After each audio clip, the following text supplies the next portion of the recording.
오늘 우리에게 주시는 말씀은 요한복음 11장 53절에서 12장 1절까지 말씀입니다. 이 본문 말씀을 제가 받들어 읽겠습니다. 이 날부터는 그들이 예수를 죽이려고 모의하니라. 그러므로 예수께서 다시 유대인 가운데 드러나게 다니지 아니하시고 거기를 떠나 빈들 가까운 곳인 에브라임이라는 동네에 가서 제자들과 함께 거기 머무르시니라. 유대인의 유월절이 가까우매 많은 사람이 자기를 성결하게 하기 위하여 유월절 절에 시골에서 예루살렘으로 올라갔더니 그들이 예수를 찾으며 성전에 서서 서로 말하되 너희 생각에는 어떠하냐? 그가 명절에 오지 아니하겠느냐 하니, 이런 대장들과 바리새인들이 누구든지 예수 있는 곳을 알거든 신고하여 잡게 하라 명령하였음이라라. 12장 1절. 유월절 엿새 전에 예수께서 베다니에 이르시니 이곳은 예수께서 죽은 자 가운데에서 살리신 나사로가 있는 곳이라. 아멘. 사람들이 많이 오가는 장소에 사람의 얼굴들이 큰 종이의 포스터로 인쇄된 것을 종종 봅니다. 죄를 지어서 경찰에서 수배하는 사람들의 얼굴들입니다. 거기에는 이름이 있고 기간, 그다음에 경찰 관사가 어딘지, 그리고 죄명이 적혀 있습니다. 거기 얼굴이 나와 있는 사람들은 당연히 자수하든지 아니면 잡히게 되어서 죄값을 치루어야 할 사람들입니다. 그런데요, 오늘 성경 말씀을 보는데 예수님이 신고 대상이 되셨습니다. 1년 전에 예루살렘에서도 수배령이 떨어졌습니다.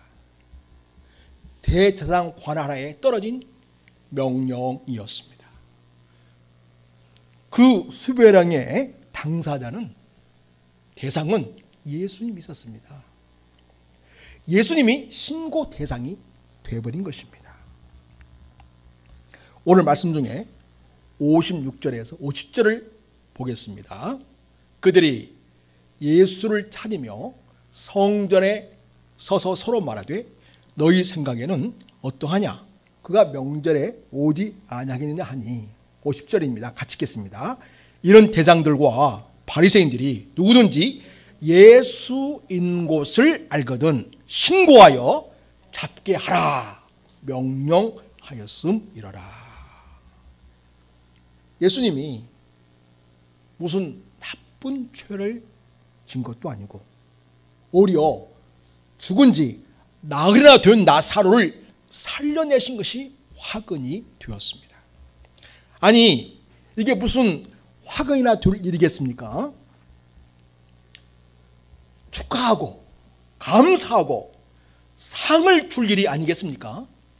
그런데 이 대제사장이라는 사람이 예수님을 수배하는데요, 수배 명령을 내리는데 그 이유나 또 적용하는 죄명이라는 것이 말도 안 되는 것들이었습니다. 요한복음 11장입니다. 그 이유라는 것이 47절부터 나오고 있습니다. 이에 대장들과 바리새인들이 공의를 모으고 이르되 이 사람이 많은 표적 행하니 우리가 어떻게 하겠느냐? 예수님이 많은 표적을 행하니까 잡아 가두어 두겠다는 것입니다. 또 48절 보면 만일 그를 이대로 두면 모든 사람이 그를 믿을 것이요 점점 모든 사람들이 예수님을 믿게 될 것이니까 예수님을 잡아 가두어야 한다는 것입니다. 그리고 그 이후 보면 그리고 로마인들이 와서 우리 땅과 민족을 빼앗아 가리라 하니, 결국 로마인들이 와서 자기들 유대인들의 땅과 민족을 빼앗아 갈 것이기 때문에 예수님을 잡아 가두어야 한다는 것입니다. 이 말은 겉으로 보기엔 민족을 위협하는 말 같지만은 사실은 대제사장이 자기를 포장하기 위한 말입니다. 사람들이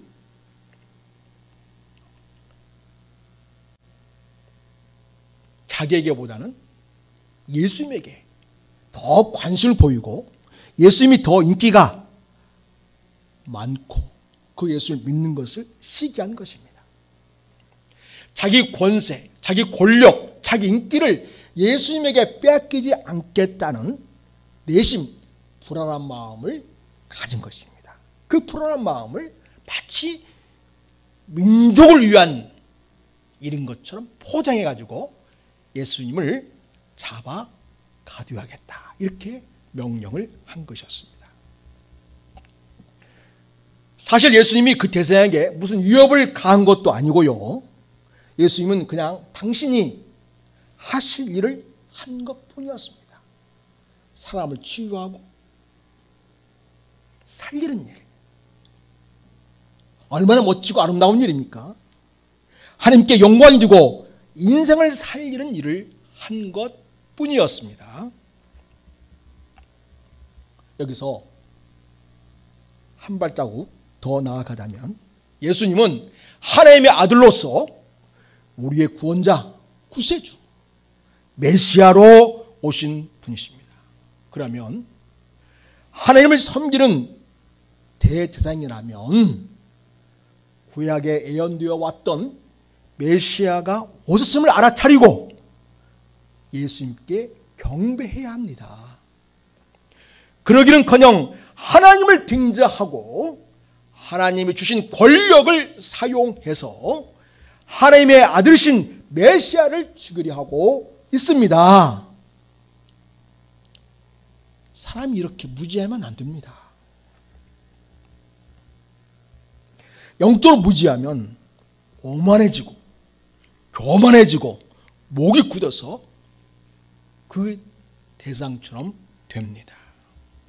그리고 더 기가 막힌 것은 예수님이 죽어야만 온 민족이 망하지 않게 된다는 것이었습니다. 49절 보십시다. 그 중에 한 사람, 그 해의 대제사장인 가야바가 그들에게 말하되 너희가 아무것도 알지 못하는도다. 50절. 한 사람이 백성을 위하여 죽어서 온 민족이 망하지 않게 되는 것이 너에게 유익한 줄을 생각하지 아니하는도다 하였으니, 이렇게 말을 했다는 것입니다. 도대체 예수님이 무슨 해괴한 죄를 저지른 것도 아니고 죽은 나사로를 살린 것뿐인데 예수님에게 온 민족을 망하게 한다는 죄를 뒤집어 쓰겠다는 것입니다. 그리고 그들은 이 날로부터 예수님을 죽이려고 모의를 합니다. 53절에 이 날부터는 그들이 예수를 죽이려고 모의하니라, 이렇게 성경은 그때의 정황을 기록하고 있습니다. 사실 그들이 이래서는 안 됩니다.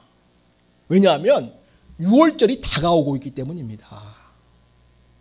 6월절이 어떤 절기입니까? 노예로 애굽에서 신음하고 있었던 이스라엘 백성들을 하나님이 해방시키셔서 구원받은 사건을 기리면서 지키는 절기입니다. 애굽에서 나오기 전날 밤에 그들의 모든 죄를 덮어주시는 의미로서 양을 잡아가지고 또 우수초를 가지고 문설주 부인 방에 피를 바름으로써 그들이 죽음을 면하고 구원을 받은 것이었습니다. 다시 말해서 6월절은 하나님께 구원받은 사건이니까 하나님 앞에서 성결하게 자기를 관리해야 할 때입니다. 55절도 그렇게 말하고 있죠. 55절 한번 보겠습니다. 유대인의 유월절이 가까우면 많은 사람이 뭐 하려고? 자기를 성결하게 하기 위하여 유월절 전에 시골에서 예루살렘으로 올라갔다. 그러니까 유월절의 가장 큰 중요한 목적은 뭐예요?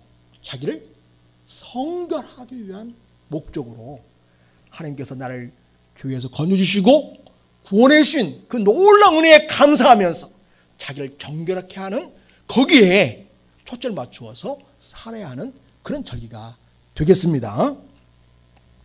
이러한 중요한 때에 예루살렘의 지도자라는 사람들이 예수님을 죽일 모임을 하고 있으니 얼마나 하나님을 거스리는 죄악을 짓고 있는 것이겠습니까?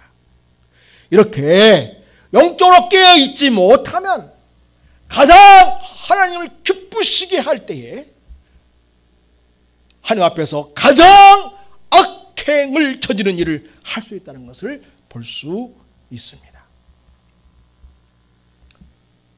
예수님이 자기를 보면 신고하라고 하는, 그리고 죽이려고 모의를 한다고 하는 소식을 듣게 되었습니다. 그 이후로 예수님은 드러나게 다니지 아니하십니다. 예수님이 무서워서 그랬을까요? 아닙니다. 그들이 무서워서가 아닙니다. 사실 그들은 예수님에게 한 주먹값도 안 됩니다. 아니, 주먹도 필요 없습니다. 주먹도 쓸 것 없이 그저 말씀 한마디면 다 정리가 됩니다. 그러나 우리 주님은 그 권세를 사용하지 않습니다. 왜 그랬을까요? 예수님이 그 권세를 사용하지 않고 또 드러나게 다니지 않는 가장 큰 두 가지 이유가 있습니다. 첫째는 아직은 예수님이 잡혀 죽는 것을 하나님이 허락하지 않기 때문입니다. 예수님은 언제나 당신의 결정을 하나님의 때에 맞추었습니다. 지금은 잡혀 죽을 때가 아니라는 것입니다. 둘째는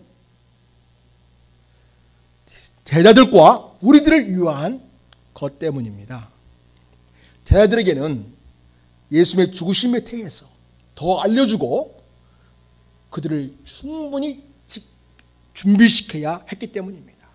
또 하나님이 정하신 때에 제자들과 우리들을 위해 십자가에 죽으심으로써 우리를 온전히 구원하시는 일을 하려고 했기 때문입니다. 사람들이 일과 때를 정한 것 같지만은 사실은 하나님이 일과 때를 정하십니다. 그리고 하나님은 그렇게 하심으로써 인생을 향한 당신의 목적을 이루어 가십니다. 예수님은 자기의 인생 모든 과정에서 정확하게 하나님께 그 때에 맞추고 그 목적에 맞추었습니다. 우리도 예수님처럼 우리 인생의 방향과 목적 그리고 때를 하나님께 맞추어가는 연습이 필요합니다. 우리는 대개 모든 것을 다 결정하고 하나님이 그냥 내가 원하는 대로 해주시죠. 이렇게 내가 원하는 대로 해주기만을 바라는 경우가 많습니다. 그런데요, 그것은 신앙의 초보일 때나 그렇게 하는 것입니다. 마치 어느 아이들이 때를 쓰면 엄마가 그 아이의 요구를 들어주는 것 같은 것이 되겠죠. 여러분, 신앙에 좀 믿음이 들어가고 하나님을 신뢰하는 믿음이 깊어질수록 성도는 하나님의 마음을 헤아리기 시작합니다. 그래서 이전에는 이것 해주세요, 저것 해주세요, 그런 것들만 기도하다가 좀 믿음의 철이 조금씩 더 들기 시작하면 하나님께 묻기 시작합니다. 하나님, 어떻게 하면 좋을까요? 하나님 언제가 좋을까요? 하나님 어떤 일이 좋을까요? 네, 하나님 앞에서 겸손하게 그렇게 묻기 시작하면서 하나님 마음을 점점 알아가고 하나님의 뜻을 헤아리기 시작합니다. 우리가 일상을 살아가면서 기도합니다. 하나님의 뜻을 구합니다.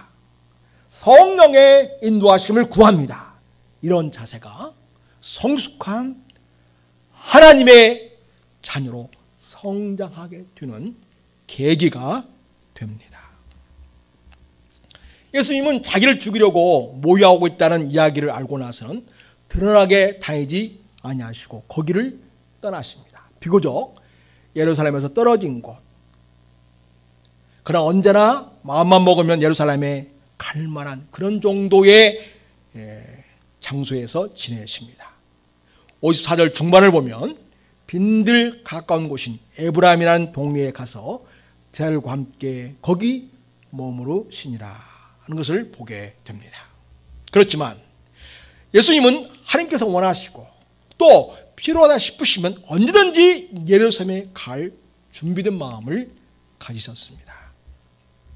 그래서 10장 1절 보면 6월절 엿새 전에 예수께서 베다니에 이르시니, 이 말씀을 보면 지금은 에브라임에 머물러 한적한 곳에 계시지만 곧 6월절 엿새 전에는 예수님이 베다니로 다시 예루살렘 가까운 곳으로 올라오시는 것을 보게 됩니다. 예수님은 지난주에 우리 말씀을 함께 나눴던 것처럼 지금 이 삶의 여정이 사실은 죽음을 향한 여정이다, 이렇게 볼 수가 있겠습니다. 그래서 죽음의 여정에 들어선 우리 예수님이라는 그런 말씀의 은혜를 함께 나누었습니다. 예수님은 죽음을 앞두고서라도 자기의 주어진 인류 구원을 위한 길을 계속 가시는 것을 보게 됩니다. 그것이 예수님의 삶의 방식이었고 고난에 대한 대처 방식이었습니다. 프랑스의 철학자 사르트르라는 사람이 있는데요, 실존주의 철학자라고 합니다. 그는 이런 말을 했습니다. 인생은 B와 D 사이의 C다, 이렇게 얘기했어요. 그래서 B는 뭐냐면 birth, 출생입니다. 태어난 것. 데스는 D는 death, 죽음입니다. 그러니까 출산과 죽음 사이에 C다. C는 뭐냐면 choice, 선택이라는 거죠. 그래서 인생이라는 것은 출생한 이후부터 죽을 때까지 끊임없는 선택의 연속이다. 그런 말을 사르트르라는 사람이 이야기를 했습니다. 우리 예수님은 베들레헴에서 탄생하신 이후로 십자가에 죽으시기까지 언제나 하나님 앞에서 하나님이 원하시는 삶을 선택하며 살아오셨습니다. 예수님의 선택은 하나님 주신 사명의 길이었습니다. 그것은 바로 십자가의 길이었습니다. 주님은 우리를 위해 그 길을 기꺼이 나서섰습니다.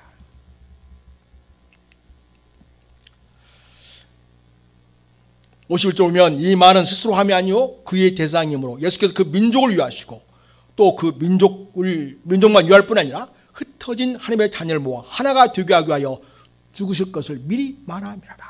대상이 예수님이 하나가 죽음으로써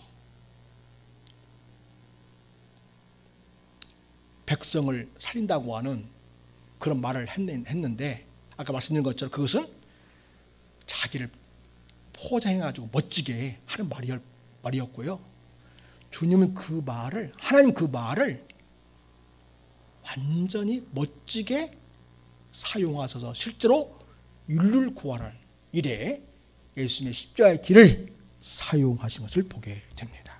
그러니까 대상은 예수님을 죽이려는 것이 목적이고, 우리 하나님은 예수님의 그 죽으심의 길을 통해서 우리 인류를 구원하시는 길을 이루시는 것이 하나님의 목적이었고 섭리였던 것입니다. 자, 여러분, 지금은 사순절이라는 기간을 우리가 보내고 있는데요, 우리 개신교에서는 사순절 절기를 그렇게 많이 지키지는 않습니다. 그 가톨릭 교회에서 사순절 지키고 그 좀 폐해가 있어서 그걸 보완하기 위해서 우리는 그냥 형식적인 사순절을 보내는 게 아니고 정말 주님 앞에서 말씀을 따라 순종하며 선택하는 삶을 통해서 진정 주님의 길을 따르는, 그래서 십자가의 길을 가는 그런 삶의 모습을 더 중요하게 여깁니다. 근데 여러분, 올해는 종려주일, 호산나 찬송하라도 하면서 종려나무를 가지고 흔들지 않습니까? 그 종려주일이 4월 10일입니다. 그리고 11일부터 한 주간이 고난주간이 됩니다. 그리고 부활주일은 4월 17일이 됩니다. 올해는 주님이 올라가신, 그래서 십자가를 향해 가신 길을 따라서 우리도 주님의 고난에 참여하는 마음으로 그렇게 믿음의 고백으로 나아가야 하겠습니다. 우리 주님의 삶은 참 고난의 여정에 들어선 삶이었고요. 그리고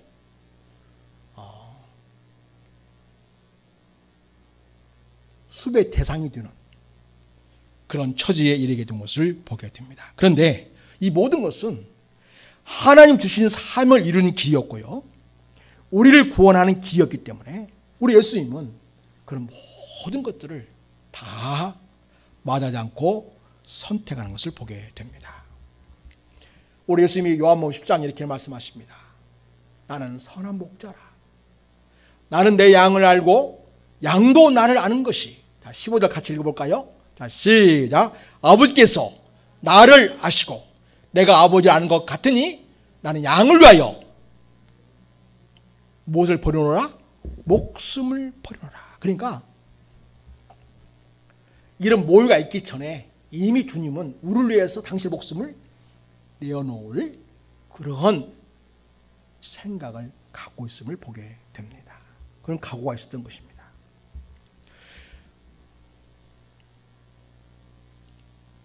자, 그러면 여러분, 나를 위해 고난의 여정에 들어가시는 이 주님, 마침내 죽일 모의로 숲의 대상이 되고 있는 이 주님을 우리는 주님의 제자로서 어떻게 따를 수 있을까요? 이제 사순절 그러면 대개 이제 몸을 괴롭게 하고 힘들게 하면서 밥도 먹지 않고 금식하죠. 또 모든 것을 절제하고 그렇게 하면서 이제 고난에 참여하는 일들을 선택하는 걸 보게 됩니다. 네, 여러분, 우리가 주님의 고난에 참여하는 진정한 성경적 방식은 무엇이 될까요? 먼저 우리는 자신에게 스스로 고통을 주는 방식은 주님의 고난에 진정으로 참여하는 것이 아니라는 걸 알아야겠습니다. 이를테면 자기를 무시하거나 자기 몸을 학대하거나 또 자행을 하거나 자해를 하거나 또 고형을 해서 몸을 괴롭힘으로써 경건에 이른다거나 또 주님의 고난에 동참한다는 것으로 여겨서는 안 됩니다. 골로새 2장에 보면 이런 말씀이 있습니다.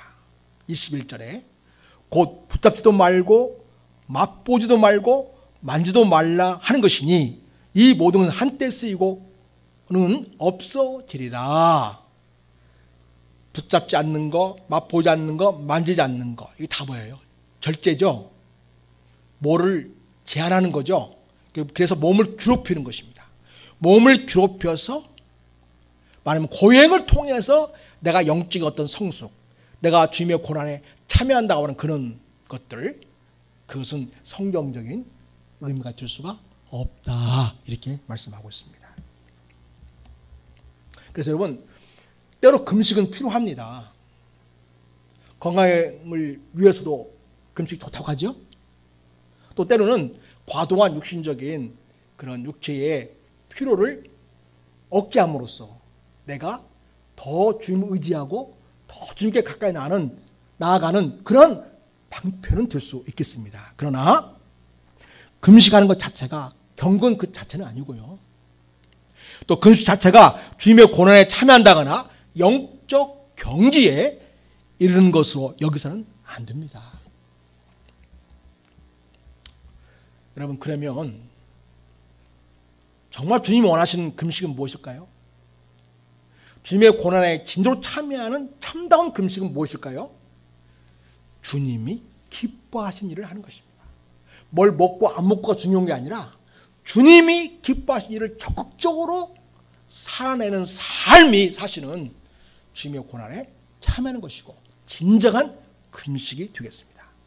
이사야 58장 말씀을 봅니다. 3절 보면 우리가 금식하되 어찌하여 주께서 보지 아니하시오며 우리가 마음을 괴롭게 하되 어찌하여 주께서 알아주지 아니하시니까. 금식을 하는데 하나님이 봐주지 않는 거예요. 마음을 괴롭게 했는데 주께서 알아주지 않는 거예요. 다 이게 몸을 힘들게 하는 것들이죠. 너희가 금식하는 날에 오락을 구하며 온갖 일을 시키는도다. 근데 금식은 하는데 삶의 모습은 전혀 금식하는 사람 같지 않은 거죠. 자기 하고 싶은 대로 다 하는 거죠. 그런 건 진정 의미의 금식이 아니라는 것입니다. 보라, 너희가 금식하면서 논쟁하며 다투며 악한 주먹으로 치는도다. 너희가 오늘 금식하는 것은 너희의 목소리를 상달하게 하려는 것이 아니니라. 이것이 어찌 내가 기뻐하는 금식이 되겠으며 이것이 어찌 사람이 자기의 마음을 괴롭게 하는 날이 되겠느냐.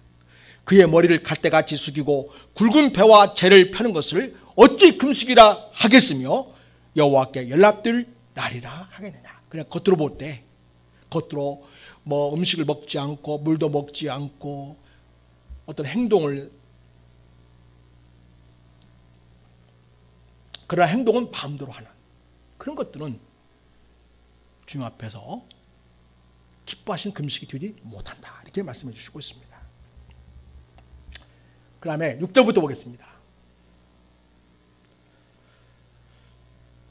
내가 기뻐하는 금식은 흉악의 결박을 풀어주며. 같이 한번 읽겠습니다. 시작. 내가, 같이 크게 시작. 내가 기뻐하는 금식은 흉악의 결박을 풀어주며 명예의 줄을 끌어주며 압제에 달한 자를 자유하게 하며 모든 멍에를 꺾는 것이 아니하겠느냐.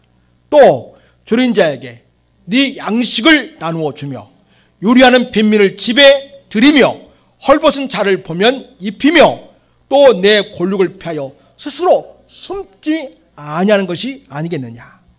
그리하면 내 빛이 새벽같이 비칠 것이며 내 치유가 급속할 것이며 내 공의가 네 앞에 행하고 여호와의 영광이 네 뒤에 호위하리니 네가 부를 때에는 나 여호와가 응답하겠고 네가 부르짖을 때는 내가 여기 있다 하리라. 아멘. 그래서 여러분, 뭘 먹고 안 먹고 이런 절제하는 것 자체가 주님이 진정 원하는 금식이라기보다는 이것도 때로는 필요하지만 그러나 주님이 정말 기뻐하시는 것은 인생들을 주님의 사랑으로 보듬고 그들의 필요를 공급하고 그들을 자유케 해주고 정말 그들의 삶이 하나님의 사랑을 경험케 하는 그런 방식으로 그들을 섬기는 거, 그것이 진정한 금식이고 하나님이 기뻐하는 금식이다, 이렇게 말씀하신다는 것입니다. 그래서 진정한 금식, 진정한 주님의 고난에 동참하는 것은 주님이 기뻐하시는 일, 인생을 살리고 회복하고 치유하고 새롭게 하고 그들을 자유케 하는 그런 삶을 살도록 우리가 그들의 도우미가 되어주는 것, 그것이 진정한 금식이다, 이렇게 말씀하시고 있습니다. 자, 야고보서 1장을 봅니다. 야고보서 1장 20절을 같이 읽겠습니다. 시작. 하나님 아버지 앞에서 정결하고 더러움이 없는 경건은 곧 고아와 가부를 그 환난 중에 돌보고 또 자기를 지켜 세속에 물들지 아니한 그것이니라. 진정한 경건이 뭐냐? 어려운 사람들이죠. 고아와 가부는 의지할 데 없는 어려운 사람들이죠. 그 사람을 그 어려운 중에 돌봐주는 것이다. 그리고 또 하나는 자기를 지켜서 세상에 물들지 않는, 그래서 자기의 정말 영성을 주님의 자녀다운 사람으로 지켜가는 것, 세속에 물리지 않는 것이 진정한 경건이다, 이렇게 야고보 선생부에게 알려주고 있습니다. 또한 여러분, 베드로전서는 우리에게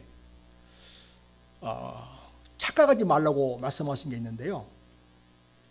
고난이라는 것에 대해서 우리가 죄를 짓고 그 대가를 치는 것을 마치 고난인 것처럼 생각하면 안 된다는 거죠. 마치 그것이 주님의 고난에 참여하는 것처럼 여겨서는 안 된다는 것입니다. 베드로전서 2장을 봅니다. 2장 19절 보면 같이 읽습니다. 시작. 부당하게 고난을 받아도 하나님을 생각함으로 슬픔을 참으면 이는 아름다우나 죄가 있어 매를 맞고 참으면 무슨 칭찬이 있으리요. 그러나 선을 행함으로 고난을 받고 참으면 이는 하나님 앞에 아름다움이라. 아멘.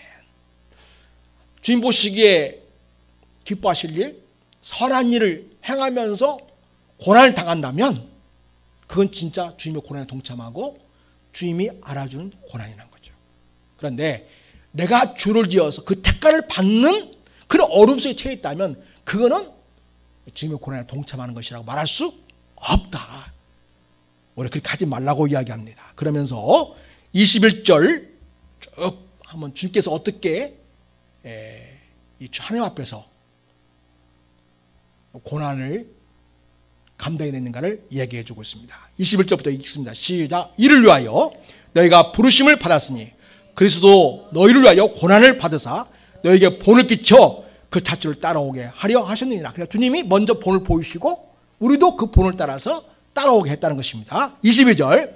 그는 죄를 범하지 아니하시고 그 입에 거짓도 없으시며 욕을 당하시되 맞대어 욕하지 아니하시고 고난을 당하시되 위협하지 아니하시고 오직 공의로 심판하신 이에게 부탁하시며 24절 시작.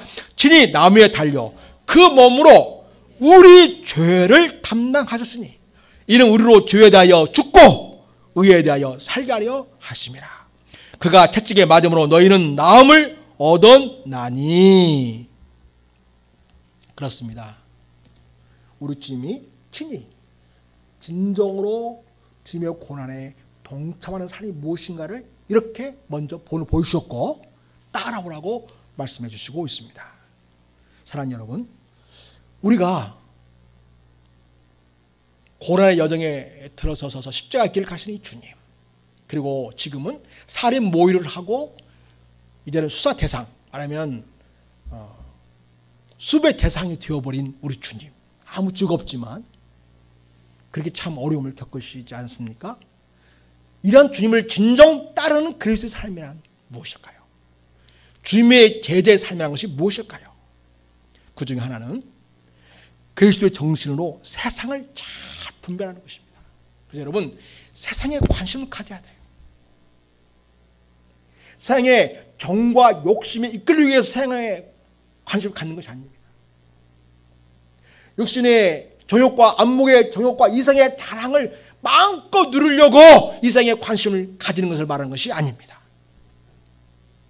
그리스도 정신으로 세상을 분별하기 위해서 우리가 관심을 가져야 합니다. 세상이 어떻게 돌아가나 우리가 잘 살펴야 합니다. 그리고 잘못된 방향으로 가지 않도록 우리가 세상을 이끌어가는 그런 삶이나 태도를 보일 필요가 있겠습니다. 세상을 잘 분별하고요, 이 세상에 하나님 나라를 이루어가는 것이 진정으로 주님의 고난에 참여하는 것이고요. 오늘 수배 대상이 되신 예수님의 그 발려를 따라 우리도 이 세상의 수배 대상이 되는 좋은 의미에서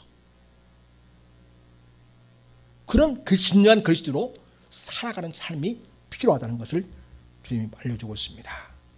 자, 여러분, 넘어와서 12장을 한번 봅니다. 앞에 보겠습니다. 자, 우리가 그리스도 정신으로 생을 분별하면서 하나님 나라를 이루어간다는 것에 대해서 성경 구절이 그걸 우리에게 제시하고 있습니다. 넘어와서 12장 1절 2절 봅니다. 시작. 그러므로 형제들아, 내가 하나님의 모든 자비하심으로 너희를 권하노니 너희 몸을 하나님이 기뻐하시는 거룩한 산 제물로 드리라. 이는 너희가 드릴 영적 예배니라. 너희는 이 세대를 본받지 말고 오직 마음을 새롭게 함으로 변화를 받아 하나님의 선하시고 기뻐하시고 온전한 뜻이 무엇인지 분별하도록 하라. 아멘. 그래서 여러분, 이 세대를 본받지 말고 이 세상의 가치관, 이 세상의 삶의 방식, 이 세상에 추구하는 세상적이고 인간적이고 육적인 그런 어떤 목표를 향해서 불나방처럼 쫓아가는 그런 삶이 되어서는 안 된다는 것입니다. 오직 마음을 새롭게 함으로, 성령을 통하여 늘 마음을 새롭게 하고 말씀을 통하여 늘 우리 마음을 새롭게 함으로써 변화를 받아서 대부분 그래서 주님의 모습으로 변화가 이루어져 가야 되겠죠.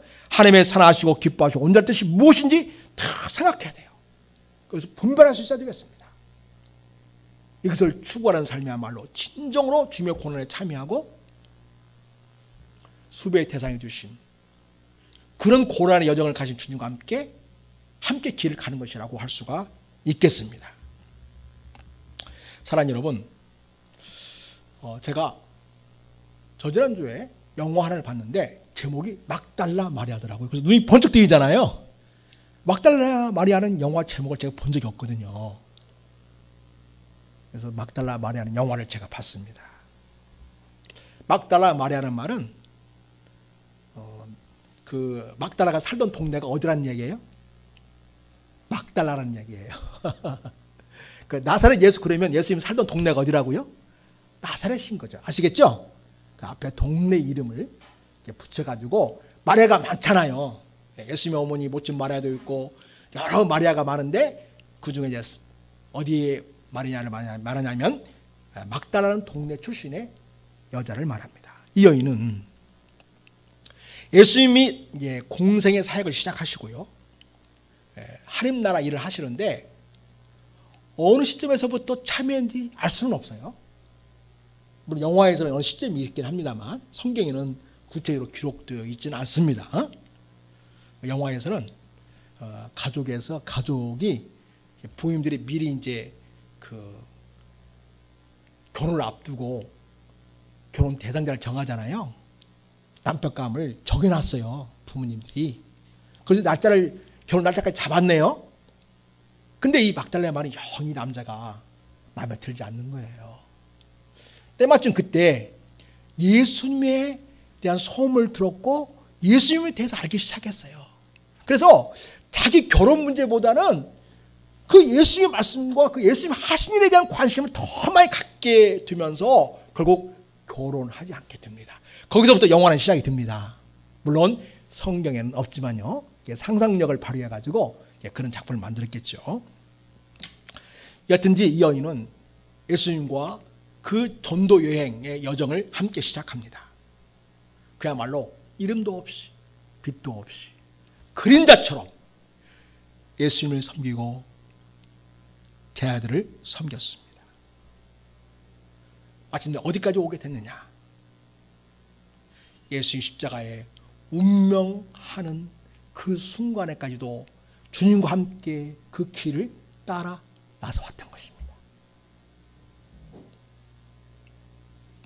그리고 부활의 순간까지 우리 예수님이 부활하고 첫 번째 만난 사람이 누구예요? 여기 막달라 마리아입니다. 이렇게 주님을 사랑하고 주님의 그 여정에 함께한 여인입니다. 그래서 그 예수님이 십자가에 운명하시는 그 순간부터 예수님이 부활하시고 그 여인을 만나주는 그 모든 사건을 기록하는 과정 속에 모든 복음서에 그 여인의 이름이 등장하고 있음을 보게 됩니다. 그 여인은 예수님의 고난의 행적에 순간순간에 참여했습니다. 그래서 예수님이 지금 이 말씀을 하시고 있지 않습니까? 지금 예수님이 수배 대상이 되고 있지 않습니까? 분명히 그 현장에도 이 여인이 있었을 것으로 보여집니다. 그리고 묵묵히 그리고 그림자처럼 섬겼습니다. 예수님의 적막한 부활의 아침, 막달라 마리아는 부활하신 예수님을 목격했습니다. 예수님이 그를 만나주신 것이죠. 그리고 예수님이 죽으셨다는 사실에 실망해서 문을 꼭 걸어 잠근 채 웅크리고 있던 제 아들에게 예수님이 부활하셨다. 그 사실을 신고합니다. 나사로를 살리신 예수님을 적대시하던 당시의 권력층이 주님을 죽이려고 신고하라고 했지만은, 그리고 예수님을 십자가에 죽이고 큰 돌문으로 무덤을 막고 겸비병들을 두어서 지키라고 했지만은, 예수님은 그 모든 걸 다 무너뜨리고 부활의 주님으로 우리에게 다가오셨습니다. 그러기에 우리는 생명의 주님을 믿고 사는 자들입니다. 죽음을 이기신 영원한 부활의 주님을 믿고 사는 자들입니다. 주님의 십자가 안에는 이미 부활의 주님이 담겨 있었습니다. 예수를 믿는 우리의 죽음 안에도 부활의 생명이 심겨 있습니다. 그래서 우리는 죽어도 부활의 몸으로 일어나게 될 것입니다. 그러하니 우리가 무엇을 두려워하리요? 주저하리요? 죽음의 여정에 들어선 주님, 그리고 마침내 신고 대상이 되어버린 주님, 그러나 죽음을 이기시고 영원한 부활의 주님으로 지금 살아 계시고 있습니다. 그 주님이 바로 여러분의 주님이십니다. 우리가 믿는 예수님이십니다. 마침내 죽을 모의의 대상이 되시고 신고 대상이 되신 우리 예수님, 그 주님의 그 모든 일은 바로 하나님의 뜻을 이루고 우리를 온전히 구원하시려는 것이었습니다. 그렇게 우리 주님은 십자를 향하여 가셨습니다. 이러한 주님께 우리는 감사하지 않을 수가 없습니다. 우리는 우리의 삶 속에서 주님 가신 길을 묵상하면서 우리도 하나님의 뜻을 구하며 또 주님처럼 하나님의 때를 기다리면서 하나님의 일을 이루어가는 자로 살아갈 수 있기를 우리 예수님의 이름으로 부탁을 드립니다. 기도하겠습니다. 하나님 아버지, 감사합니다. 죽음의 여정에 들어선, 고난의 여정에 들어선 우리 주님, 마침내 신고하라고 그렇게 숲의 대상이 되신 주님, 그러나 주님은 언제나 하나님의 때에 맞추었고 하나님의 뜻에 당신의 삶을 선택하셨습니다. 하나님 아버지, 우리는 주님 믿는 제자들입니다. 우리도 주님의 때에 맞추고 주님 원하신 일에 맞추고 주님 원하시는 삶의 방식에 맞추게 하시고